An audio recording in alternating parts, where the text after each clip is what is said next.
My name is Niece. It is a funny name. It means kind or pleasant. But for 10 years, people in my town didn't call me nice. They called me the thief. I was 18 years old. I was a scholarship student at the prestigious St. Ivy's Academy. It was a school for rich girls. I was not rich. My mother was a nurse. I had 2 uniforms, and I washed them every night in the sink. My roommate was a girl named Bella. Bella was everything I was not. She was tall, blonde, and very wealthy. She had a new dress for every day of the week. She had a diamond watch. She had a box full of jewelry. "Nice," she would say, tossing her coat on my bed. "Put this away for me. Be a dear." I did it. I wanted to fit in. I wanted to be her friend. But then came that night. It was the night of the winter ball. Everyone was excited. Bella was wearing a sapphire necklace. It belonged to her grandmother. It was worth $50,000. "It is heavy," Bella complained. "I hate it." At 10:30 p.m., the fire alarm rang. Ring, ring. It was chaos. Girls were screaming. We ran out of the dormitory in our pajamas. We stood on the wet grass in the cold, shivering. It was a false alarm.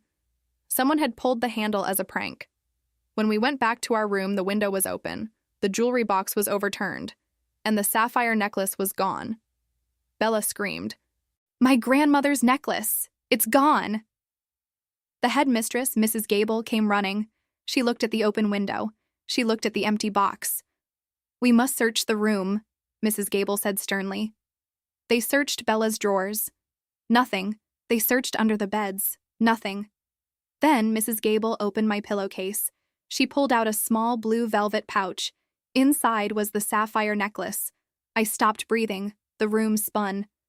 "I didn't put that there," I cried. "I swear." I was outside with everyone else. Mrs. Gable looked at me with cold eyes. "Nice, do you have an explanation?" I looked at Bella. I expected her to defend me. I expected her to say, "Nice is my friend, she is honest." But Bella didn't defend me. She started to cry fake tears. "I saw her," Bella sobbed, pointing a shaking finger at me. "Just before the alarm rang, I saw Niece holding the pouch. She said she wished she had pretty things like me. I didn't think she would take it." "That is a lie!" I shouted. "Bella, why are you saying this?" "Enough," Mrs. Gable said. "The evidence is clear. You are a thief, Niece. And you are a liar." The police were called. I was expelled that same night. My scholarship was gone. My future was gone. I left the school in the back of a police car, watching Bella watching me from the window. She wasn't crying anymore. She was smiling. I didn't know then why she did it. I only knew that my life was over. Would you like to continue the story? Of course. Let us continue Nice's story. Here is the second part. 10 years passed. They say time heals all wounds, but it does not heal a criminal record. Even though the police eventually dropped the charges because I was a minor and had no prior history, the label stuck. The thief. I didn't go to college. No university wanted a student with a disciplinary expulsion for theft. My mother died 2 years later, heartbroken that her daughter's bright future had turned into a nightmare. I was alone. I moved to the city. I changed my hair. I worked low-paying jobs, cleaning floors, washing dishes, serving food. I was 28 years old, working for a catering company called Elite Events. We served champagne to rich people who didn't look at our faces. Fate has a cruel sense of humor. One Saturday night, my boss sent me to work at a charity gala. It was at the Plaza Hotel. The theme was Winter Wonderland. I walked into the ballroom carrying a tray of appetizers, and then I froze. Standing in the center of the room, wearing a silver dress that cost more than my rent for a year, was Bella. She hadn't changed. She was still beautiful. She was still loud. She was laughing with a group of women, holding a glass of champagne. "I'm getting married next month," Bella announced, "to heir of the DuPont fortune." Can you believe it?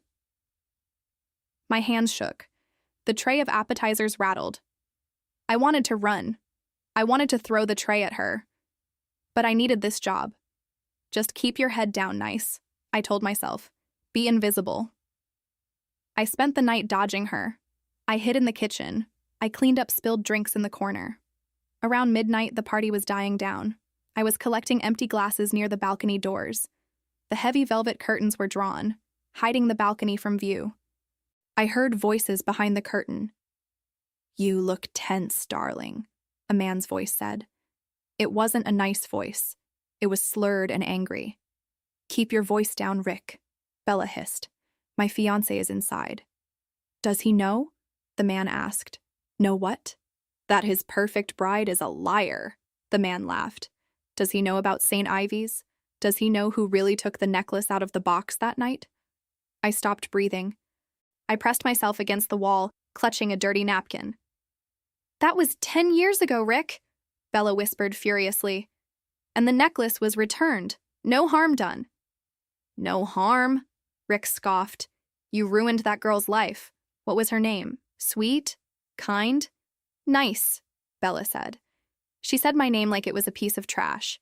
And she was a nobody. She was a sacrifice. I had to pay you, didn't I? You were the one who threatened to tell my grandmother I was gambling online. I was going to sell the necklace to pay you off. But you got scared, Rick said. The alarm went off, Bella said. I panicked. I couldn't be caught holding it, so I shoved it in the nearest pillowcase. It was just bad luck that it was hers. Bad luck for her, Rick said. Good luck for you. But luck runs out, Bella. I need $10,000. By tomorrow. Or I tell your fiancé the story. You are blackmailing me? I am just collecting interest, Rick said. Meet me in the hotel lobby tomorrow at noon. Bring cash. I heard footsteps walking away. Then, I heard Bella crying softly. I stood there, my heart pounding like a drum. For 10 years, I thought Bella hated me. I thought she just wanted to be mean. But it was simpler than that. She was a gambler. She was a coward. And I was just the nobody she used to save herself. I looked at the curtain. I could walk away. I could go home to my small apartment and forget it. But then I remembered my mother's face when the police took me away. I remembered the shame. I pulled my phone out of my pocket. My hand was steady now. I wasn't the scared teenager anymore. I was a woman who had nothing left to lose. I stepped out from behind the curtain. Hello, Bella, I said. Bella jumped a mile. She turned around, her face pale under the expensive lights. Who are you? She gasped. I was wearing a black catering uniform. My hair was tied back. I wasn't the 18-year-old girl anymore. But when she looked into my eyes, recognition flickered. Nice? She whispered. Hello, Bella, I said calmly. It's been a long time. She looked around nervously. What are you doing here? You work here? I do, I said. I serve champagne to liars. Bella straightened her spine. She tried to look haughty, but her hands were shaking. You shouldn't be listening to private conversations. That is rude. Rude? I laughed. It wasn't a bitter laugh. It was a cold, hard laugh. Rude is destroying someone's life because you were too scared to admit you had a gambling problem. Bella's eyes widened. You heard. Every word, I said. I heard Rick. I heard the blackmail. I heard you admit you framed me. Bella took a step closer. Her voice dropped to a hiss. You have no proof. Nobody will believe a catering girl over me. My fiancé is a senator's son. I am untouchable. Maybe, I said. But your fiancé? Does he know about the online gambling? Does he know about Rick? Bella flinched. Leave him out of this. Why? I asked. Because he thinks you are perfect? Because he thinks you are honest? I pulled out my phone. I didn't have a recording. I had been too slow. But Bella didn't know that.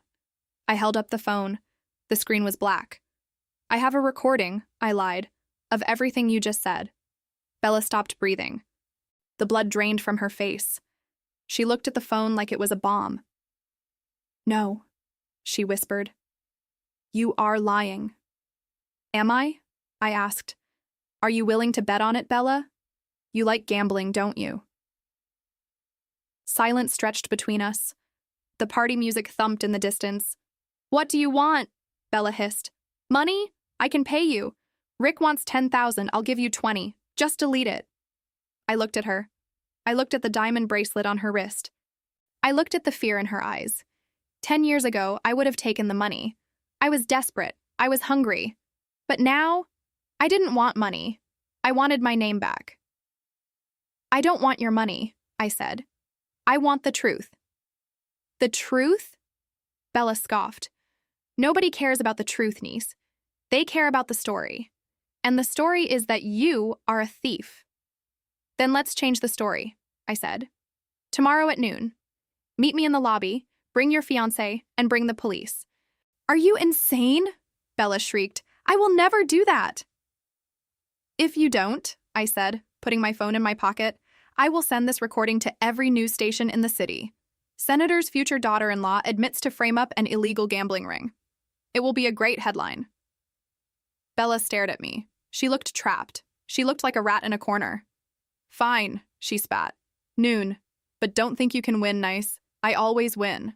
She stormed away, her heels clicking angrily on the marble floor. I watched her go. My hands were shaking now. I had bluffed. I had lied about the recording. I had nothing but my word against hers. If she called my bluff tomorrow, I would be destroyed. Again. But as I walked out of the hotel that night, I realized something. I wasn't just fighting for me. I was fighting for the girl I used to be, the girl who cried in a police car while Bella watched from the window. I went home. I didn't sleep. I sat at my small kitchen table and wrote down everything I remembered about that night 10 years ago. Every detail. Every lie.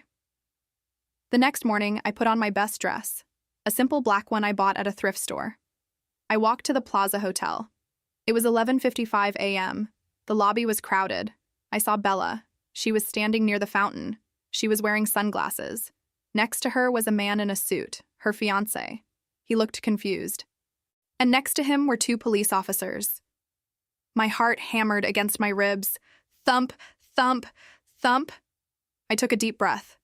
I walked toward them. Here goes nothing, I whispered. I walked up to the group. My legs felt like jelly, but I kept my head high. Hello, Bella, I said. Bella was pale. She was wearing sunglasses to hide her red eyes. Her fiancé, William, looked at me with confusion. He was a handsome man, with kind eyes that didn't match Bella's sharpness.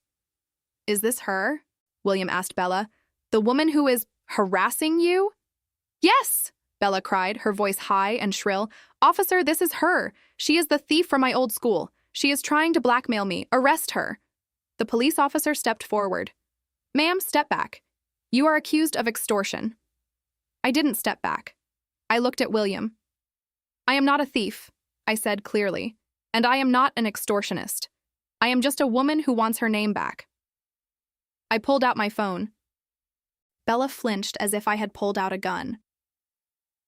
Bella says I am harassing her, I said to the officers. But yesterday I overheard a very interesting conversation about a necklace, about a gambling debt, and about a man named Rick.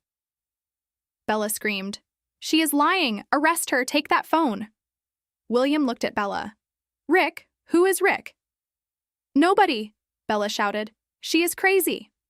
I looked at the revolving doors of the hotel lobby. It was exactly 12 RPM. If he is nobody, I said, pointing to the door, then who is that? Walking into the lobby was a man in a leather jacket. It was Rick. He was there to collect his $10,000. Rick saw Bella. Then he saw the police.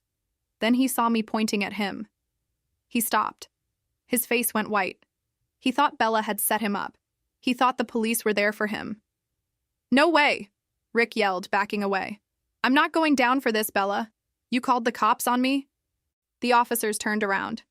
Sir, stop right there! Rick panicked. I didn't steal it, he shouted, throwing his hands up. She gave it to me. She gave me the sapphire necklace 10 years ago. It was payment for the poker debt. I didn't steal anything. The lobby went dead silent. Bella froze. Her mouth opened, but no sound came out. William turned slowly to look at his fiancée. What did he say? William whispered. He has the necklace? No, Bella sobbed, grabbing William's arm. He is lying. They are working together. I am not working with her, Rick yelled as the officers grabbed him. Check her bank records. Check the online poker sites. She's been paying me hush money for a decade. William pulled his arm away from Bella. He looked at her with total disgust. You let an innocent girl take the fall? William asked, his voice shaking. For 10 years? To protect your reputation? I was young, Bella cried. William, please, think of the wedding. There is no wedding, William said coldly. He took the diamond ring off Bella's finger, the ring that was worth more than my entire life's earnings, and put it in his pocket. Officer, William said, I think you need to take a new statement. Bella was arrested that day. Not for the theft, the statute of limitations had passed for that, but for filing a false police report and for the illegal gambling ring Rick was running. The story was everywhere. The headlines didn't say Senator's son marries heiress. They said, Iris exposed, the decade-long lie. William found me a week later. He came to the catering company. He didn't offer me money. He knew I wouldn't take it. Instead, he offered me a letter. It was a letter of recommendation to the university that had rejected me 10 years ago. He was an alumnus there. They know the truth now, William said. They are waiting for your application. I looked at the letter. I looked at my catering uniform. I took the letter. My name is Nice. I am 32 years old now. I just graduated with my degree in social work. I work with teenagers who have been in trouble with the law. I help kids who have been accused, discarded, or forgotten. Yesterday, a girl came into my office. She was 16. She was crying because everyone at school called her a liar. I sat her down. I poured her a cup of tea. It feels like the end of the world, I told her. I know. How do you know? She asked, wiping her eyes. I smiled. It was a real smile this time. Because my name is Nice, I said. And I know that the truth is slow. It takes the scenic route, but it always, always arrives. If this story about justice, patience, and the power of truth touched your heart, please give this video a like. Have you ever been blamed for something you didn't do? Tell us your story in the comments below. For more emotional English stories about vindication and hope, please be sure to follow our channel.